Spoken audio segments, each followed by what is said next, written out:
So our next presentation will be by Dr. Bob Baloh, who received his degree at Brown University, who is currently actually at Washington University, but will shortly be in your neck of the woods and is coming to California. He has worked he's done his medical internship at Brigham and Women's Hospital in Boston, has done his neurology residency at MGH, has been pivotal, in fact, in the TDP43 finding, another gene that he'll describe a little bit more, and in fact build the first model for TDP43, which is now available. He made it available immediately for researchers through Jackson Laboratories. And we are using this model worldwide to try and tease out what is going on. And I think he will help you at least understand aspects of this. Thank you.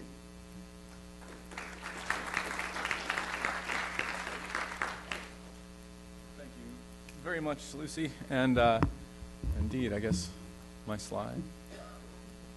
But, oh, I have to do something? Do I just go forward? Oh, all right, here we go. I know, I feel like I could. So, indeed, this is a homecoming for me. See if I can talk and type at the same time. I grew up in Santa Monica. I have been gone for 20 years, but I'm back, and I'm going to be at Cedars. All right, where are the talks? Well, it was in a folder. Oh, ALS down here? Maybe? Aha. Perfect. Sorry. Great. So I even put on this slide my future job as of December 1st will be to direct the Neuromuscular Division at Cedars-Sinai, and I'm very excited about this opportunity to come back to Los Angeles and to work with great scientists like Clive and everyone else at the California ALS Summit who I got a chance to get in touch with today. And so this is a very specific title, this TDP43 and ALS, just to kind of tell you what I'm going to talk about. First, I'm going to review human genetics. I think it's very poignant in what we just were talking about, as well as the discussion with familial ALS recently, or just before this, I should say.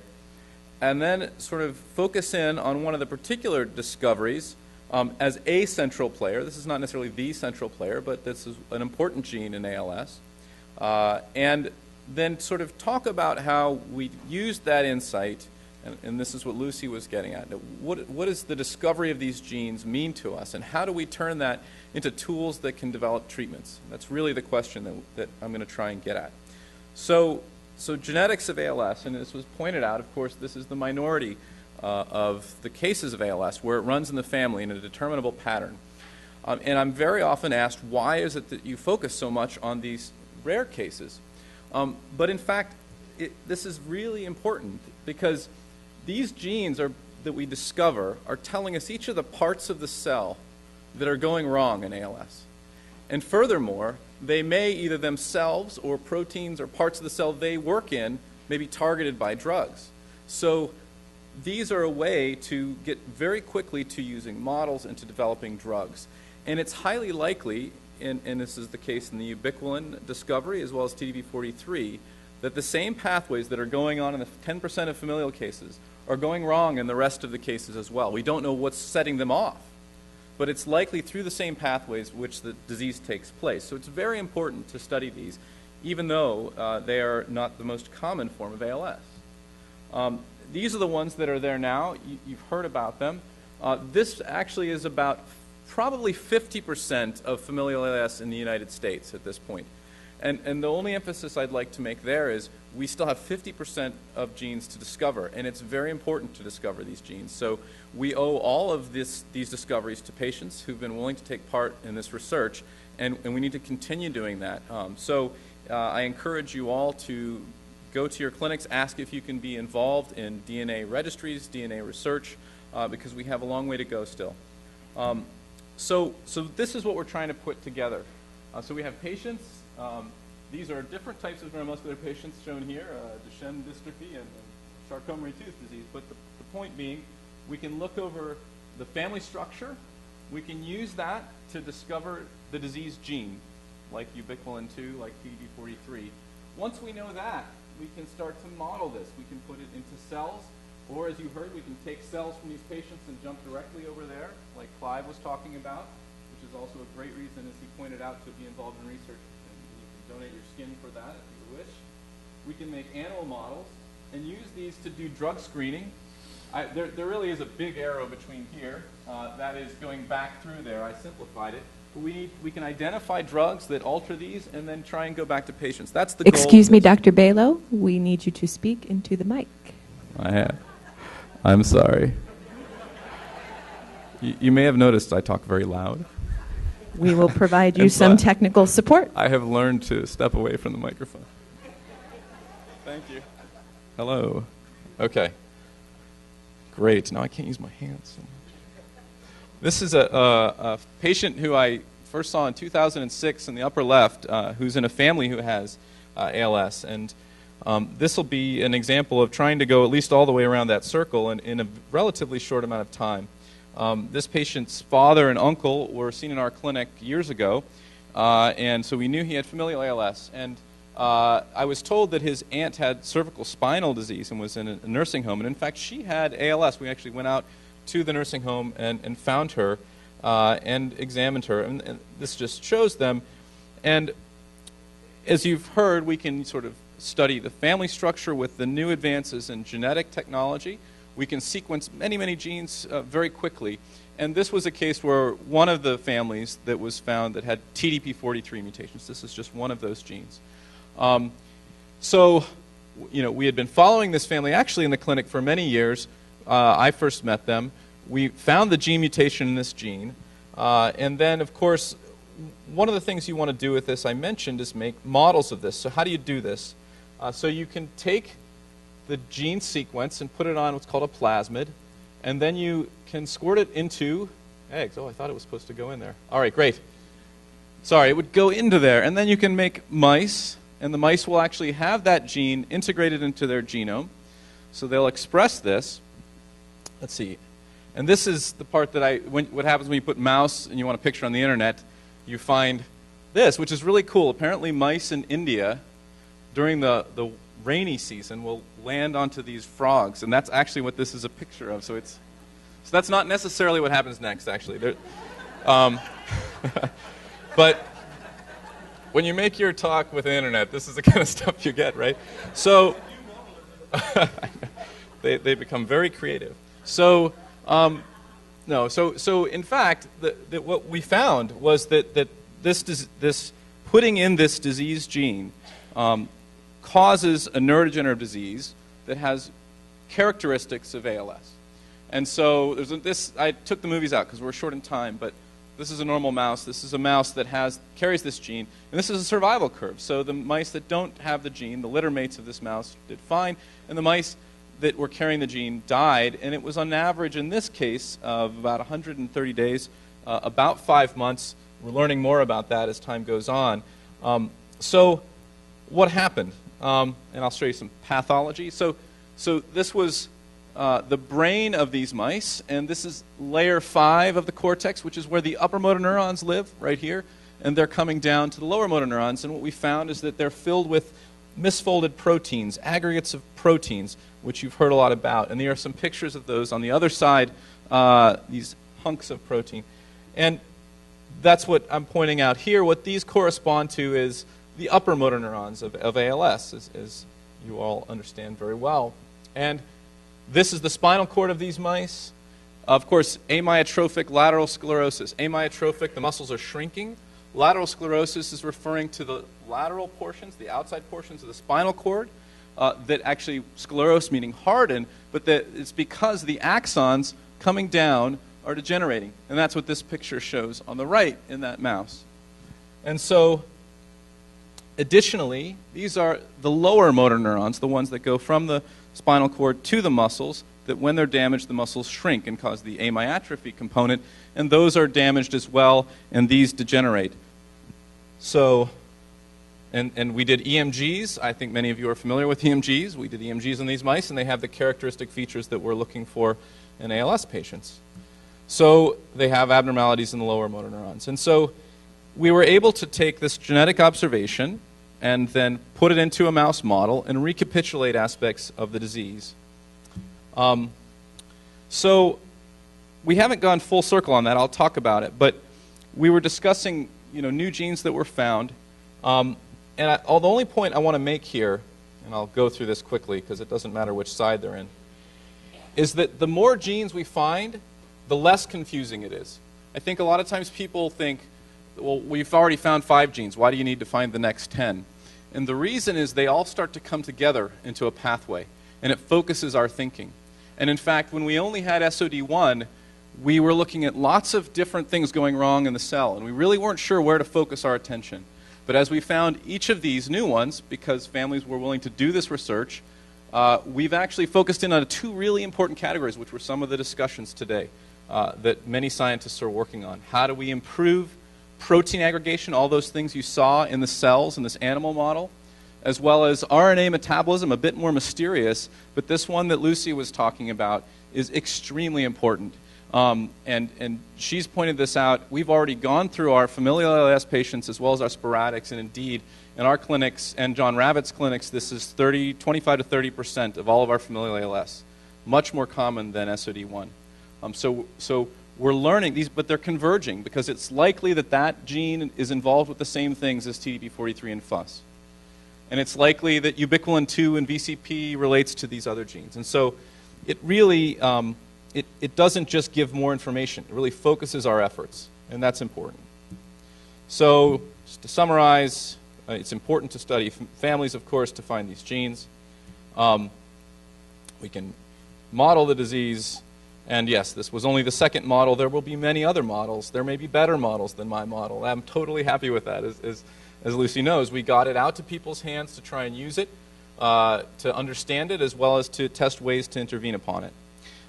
And just quickly, this last point was to say that we've made a way to, we talked about TDP43 aggregating in the cell, conglomerating. And so we've made a way to do this in cells and to measure it so that we can test drugs on it. So that's what this stuff's all supposed to show. We can go through plates of these drugs, and you heard about that from Bob Miller when people were looking at the E2 receptor, and that's how ceftriaxone was found, using this exact same library. And so we can then decide, are there drugs that are available that modulate the function of this gene? And as ubiquitin-2 is discovered, and as C9orf72 is figured out, the same types of approaches can be taken, and we push more and more drugs in which have a good chance of working, we hope. So this last thing is just to emphasize how exciting of a time it is right now to be involved in this at every level. Because not much happened between Charcot's discovery and Lou Gehrig's diagnosis, and in the last several years, a large number, I'm kind of cherry-picking things. There are even more things, of course. I had to do with some of these things. That's why they're on there. But not all of them, not even close.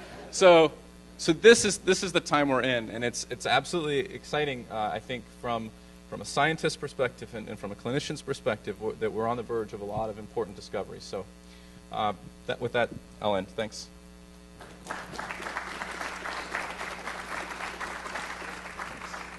That was excellent. Thank you very much, Dr. Baloh. So there was a lot of information in a short time frame. I'm sure there might be 1 or 2 questions.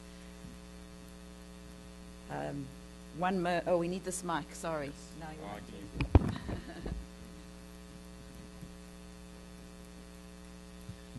Hi, I'm Peter, and my wife has bulbar ALS, and I just have a quick question. Is it possible to just skip the mice and go directly to patients? If they're... No, I'm serious. It's a good question. It might be. I think one of the hopes, and I think Clive touched on it, no one's going to talk about it in detail, is that IPS modeling, this induced pluripotent stem cell, takes skin cells from ALS patients, turn them into neurons in a dish, and test them there.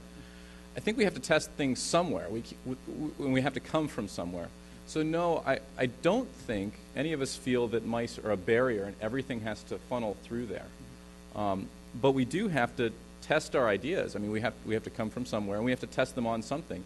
I think it's a valid possibility that drugs may not work on the mice that will work on humans. Maybe we're not measuring the right outcomes in those mice or in the models.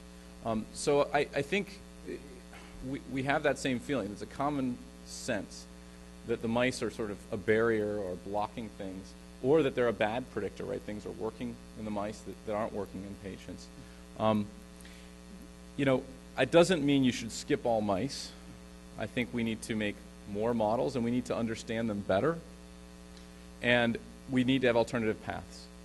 So I think including IPS models or other types of models. And I don't think any of us, I would be glad to get rid of my mouse colony. We pay a lot of money every month to keep these darn mice alive. So indeed, it would be, if there are better ways, we will approach them. I think right now it's one of the best ones that we have. So. Is it possible, is it your hope that in the end result, after you get all these systems firing, that you'll regenerate the muscles, that they'll start to work again? That's certainly the hope. One thing we know about neuromuscular systems in general is that if you can get rid of what's causing the problem, they can regenerate. You don't even have to usually give them drugs to do that. So you cut a nerve, the nerve will grow back. It may not be perfect, but it does do that, and it reinnervates the muscle, and the muscle will gain strength. The system is there. I think what our concern is, we can't stop whatever the process is that continuing those neurons to degenerate. So certainly that's our hope. I think there's a reason to hope, but we are sort of getting at stopping the process itself. We're still at that stage. Another question. We have a question from the internet. Sabrina Buns from Los Angeles is asking, with your studies with the mouse model, can you determine, does sporadic ALS become familial at some point? Should a child with a gene be tested if a parent has sporadic ALS? So, as it stands now, sporadic ALS does not become familial and vice versa. There could be some cases of sporadic ALS that had an unrecognized family history, but that's more a case of misclassification than it is one switching to the other. The other question of testing people pre-symptomatically, frankly, whether they are in a family that has known ALS or otherwise, is that there is no utility to do that because there are no treatments that we can act upon at this time. And so, the right answer is to go to a genetic counselor if you're in those types of families, and to talk to them about what it would mean if you were to learn those results. And one could approach that. But we don't encourage people to do it at this point because there are no treatments that we can give them to act upon that information. Of course, I'd like to point out in the case, for example, of SOD1 positive ALS, that Dr. Tim Miller and others are trying therapies that are directed towards that particular type where you knock down the SOD1 gene. And if that turns out to be effective, then an argument could be made that we should test people pre-symptomatically because there will be a therapy. I think until we get to that point, though, the answer that I would give and most clinicians would give is that there's no reason to do pre-symptomatic testing. I think we have time for one more question. We have one more question from the internet, and then any questions from the internet that didn't get covered, we will follow forward to you. We have Kate Carr from Hamden, Connecticut, asking, is there really anything better to use in testing ALS than the mouse model? I think that mirrors the earlier question. We don't know yet, and we're looking very hard at other options, rat models, other animal models, and in vitro models. And I think all of us would use anything in the armamentarium to move forward towards developing treatments. So, yeah, and Clive.